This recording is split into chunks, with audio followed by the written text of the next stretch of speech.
Thank you, Mr. President. If the distinguished gentleman from Tarlac favor me with a few questions, I will be gladly accepting his favor. And if the Senate President will allow me, after a few questions, I will make my own manifestation to that effect. The gentleman may proceed. Should Senator Marcoleta so allow it? Yes, Mr. President. Thank you, Your Honor. Thank you very much, Mr. President. Thank you. So, listening to the privileged speech of the distinguished gentleman from Tarlac, the basis of your motion to dismiss is the Supreme Court's decision, which is now pending appeal by virtue of the MR, or the motion for reconsideration, filed last Monday by the House of Representatives. Is it not, Your Honor? The question whether is it Yes, your subject basis to for appeal? your motion to dismiss is based on the Supreme Court decision that the so-called impeachment is unconstitutional, based on their decision. Yes, Mr. President, Your Honor. That's very, very clear and categorical. Correct. The Supreme Court decision, Mr. President, although immediately executory, is not yet final, thus appealable. Ngayon, naka-appeal na. Marami nagtatanong, kung naka-appeal na, ba't tayo nagmamadali? Na-dismiss ito sa atin. So may I ask the gentleman, what will happen if we prematurely dismiss the case and the Supreme Court subsequently grants the MR and reverses its own decision? The question, Mr. President, is speculative. Yes. May I have a speculative answer, Mr. President? We cannot speculate.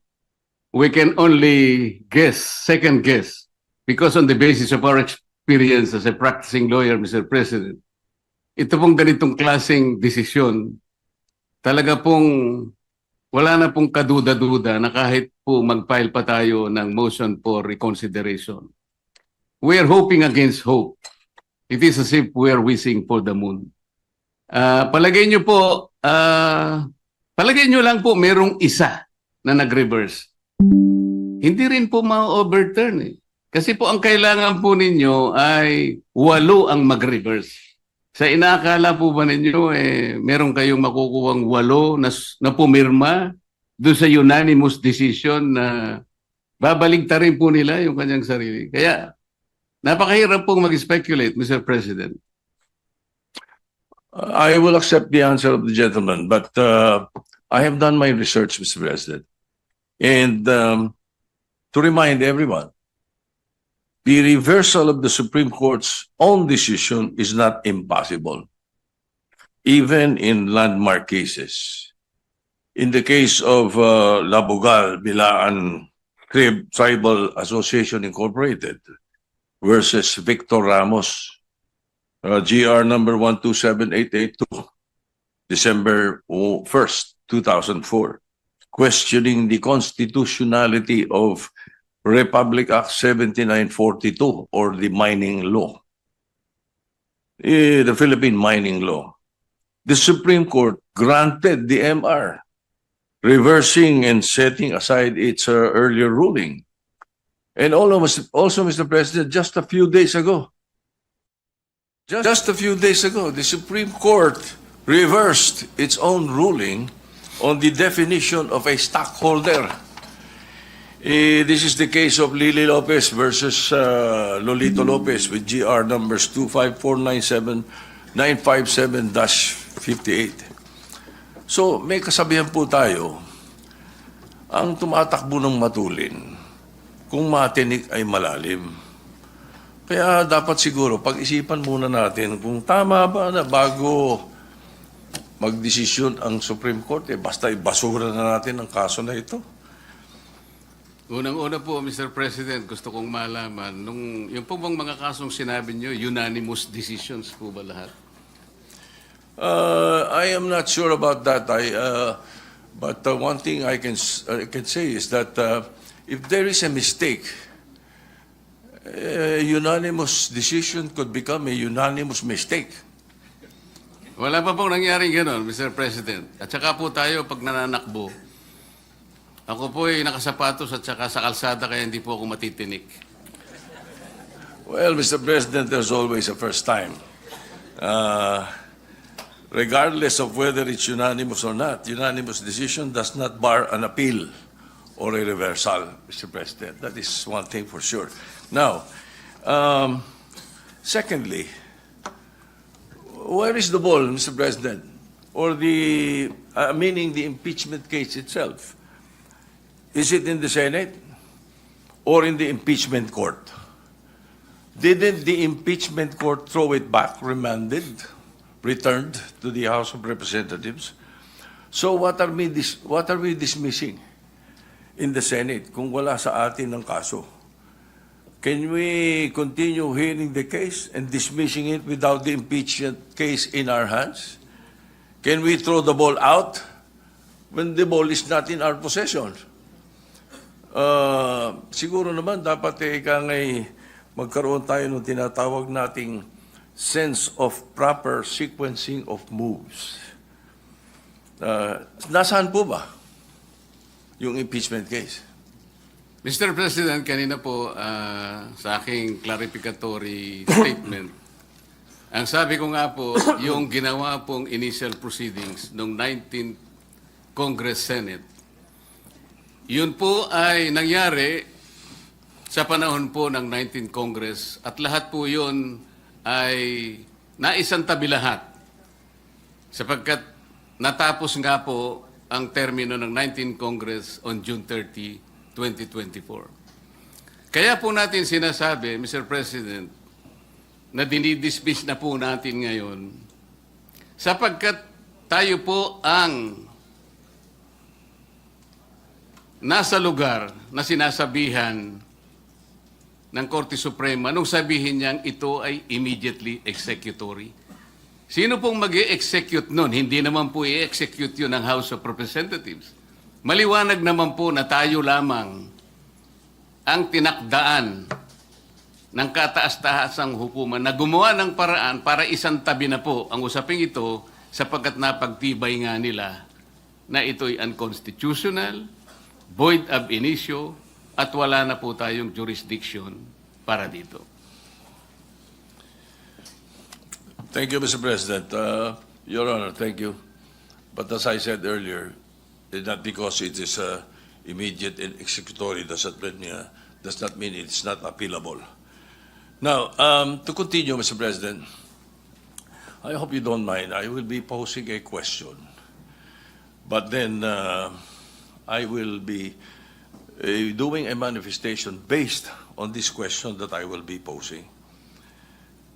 So I'm certain that the gentleman from Canal Rock has read the 97 pages ruling of the Supreme Court to come up with this motion. So the question is, must we agree on the statement of the decision of the Supreme Court on page 3, page 56, as basis that the one-year ban has set in? With that question, allow me to proceed with my manifestation with your permission, Mr. President. For the benefit of our colleagues, my colleagues, the last paragraph of page 3 states that, quote, since the 19th Congress terminated, the 3 impeachment complaints became enacted upon, end of quote. Again, this was reiterated in page 56, second paragraph of Roman numeral 5. It says, quote, the House of Representatives, however, was unable to act on the first 3 impeachment complaints because of the adjournment of the 19th Congress. To continue, for constitutional purposes, the first three complaints were effectively dismissed. In both instances, Mr. President, the Supreme Court was referring to the February 5, 2025 adjournment. But they have, erroneously believed that the said adjournment is the same adjournment with the sine die adjournment that ends a Congress. It is not. February 5 did not terminate the 19th Congress as stated in the decision. The sine die adjournment of the 19th Congress was on June 13, 2025, wherein the last session day was last June 11.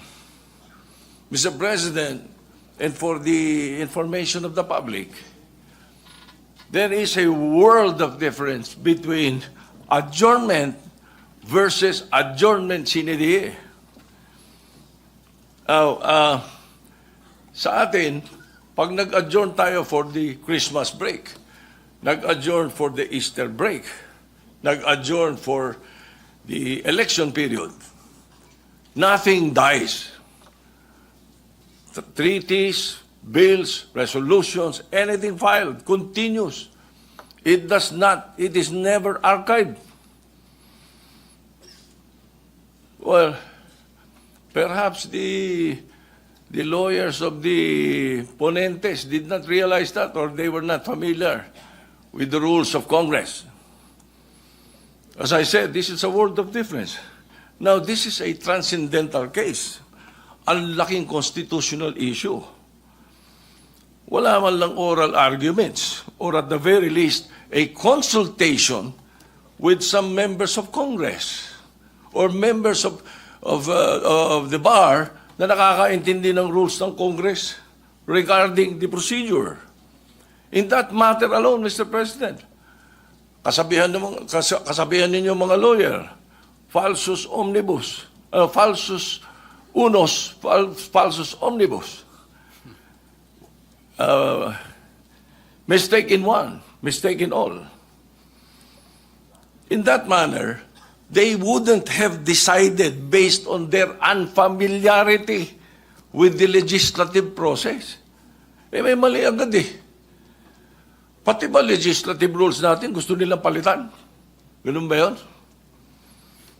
Maybe not everyone may appreciate the importance of the legislative calendar of Congress. But us, it is a big deal. That's why I'm stressing this point. Concurrent joint resolution pa nga when we approve this calendar, only to be misinterpreted and used erroneously in this case. Nag-adjourn daw yung 19th Congress. Kaya na-archive lahat. Now, may kinopya lang, kopya, mamali pa. Sabi nga kanina ng ating distinguished gentleman from Tarlac, hilaw. Hilaw yung complaint. Hilaw din yung decision.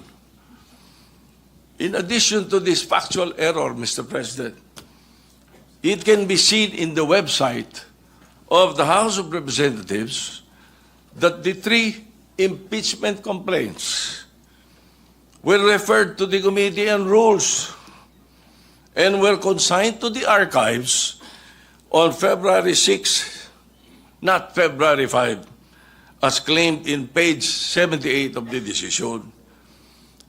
Nag-housekeeping lang ang House, kaya in-archive, hindi to end the Congress.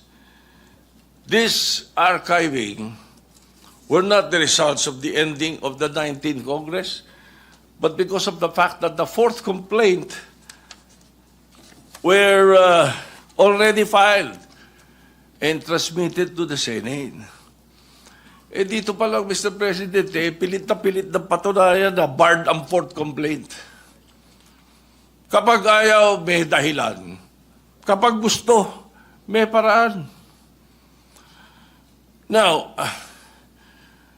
to continue, Mr. President, and this is very much related.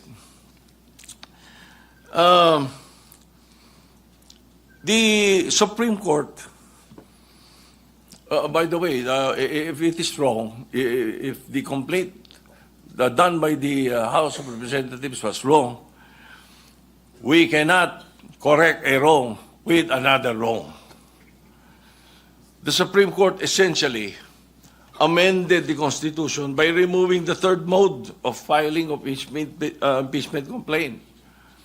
This third and speedy mode was enshrined there for a reason. In times that there is an urgent need to impeach a person who is influential and powerful and may use his position to evade the law, the third mode, which is the fastest way, was provided in the Constitution. Why did they ask? Why don't you ask the authors of this provision in the Constitution? Constitutionalists or CONCON delegates Munsud, Ascuna, Sarmiento. So, Mr. President, continuing, if the Supreme Court is now changing the meaning of initiating, then at the very least, please apply it prospectively. However, they are applying this new ruling retroactively, which is a violation of the doctrine of operative facts. Kung ganito kanilang kagustuhan, at susundin natin basta-basta, apektado din dito yung nakaraang impeachment, the impeachment proceedings. In the words of retired Supreme Court Senior Justice Antonio Carpio, I quote,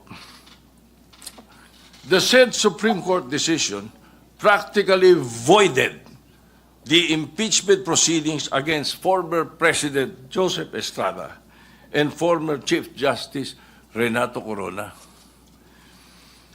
Pag gusto talaga, may paraan. Pag ayaw, may dahilan.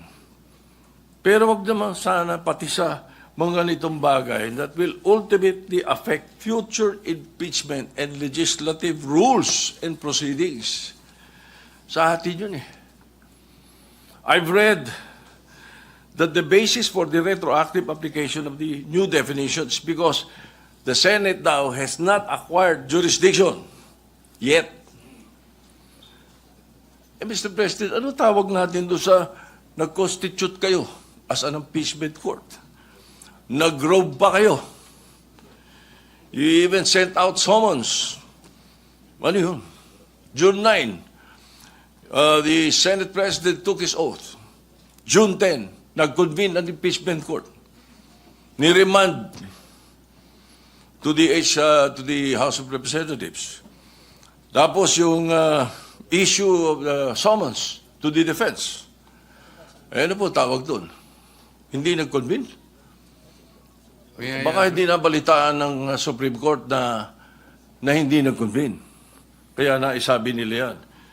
So, now, just an observation. I will try to well, not only myself, but several lawyers mentioned this to me, including my godson, former Senate President Aquilino Pimentel III. Naguluhan sila sa pagkakasulat ng desisyon. It is incoherent and some parts are off topic, sabi nila. Para bang pinagtagpi-tagpi. Basahin niyo mabuti. Uli, ang dami, gagaling ng mga abogado rito. Basahin niyo. It even quoted the entire Article 11 of the Constitution, not only once, but twice.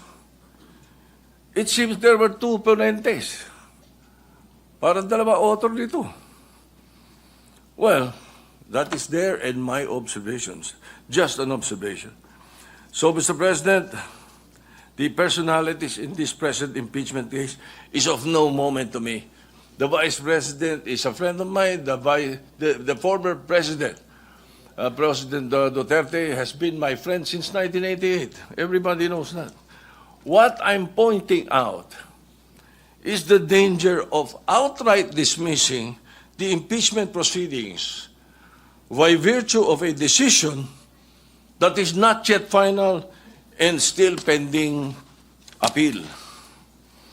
Justice Leodin himself said, Mr. President, I quote, "The Supreme Court is not perfect. Citizens and academics certainly have the right to call attention to the fallibility of the courts." Tama po yun.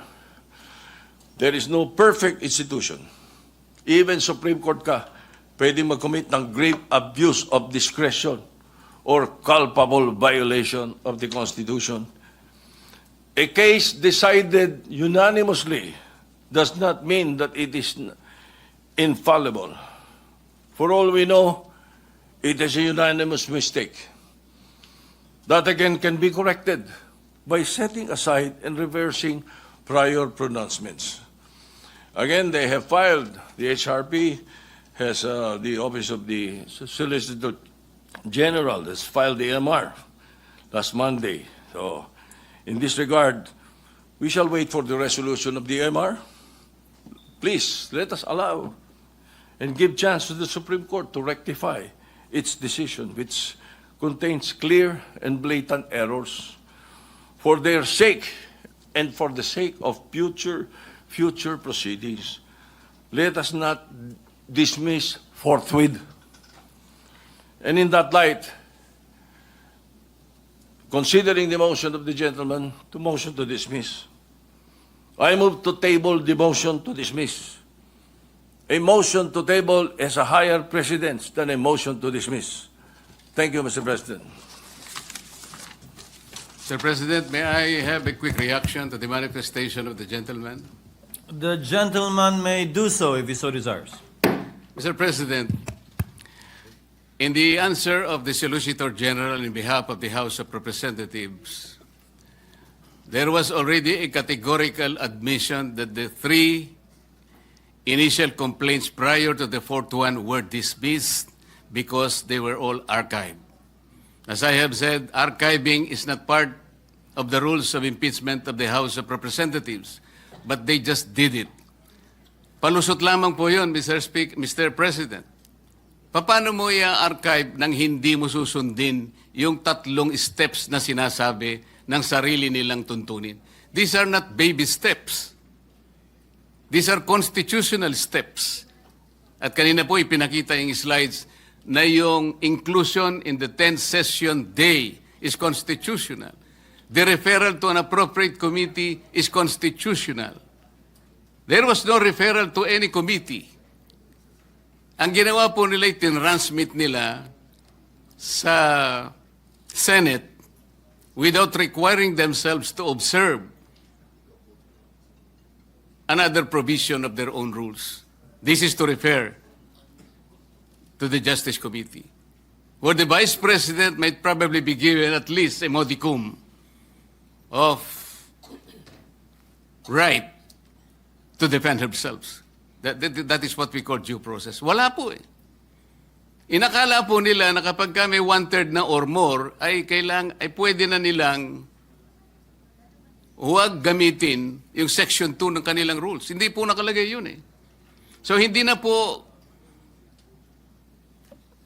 kailangan na i-distinguish pa natin yung adjournment and sine adjournment. Kasi inadmit na rin po na in-archive nila kahit na wala po sa tuntunin.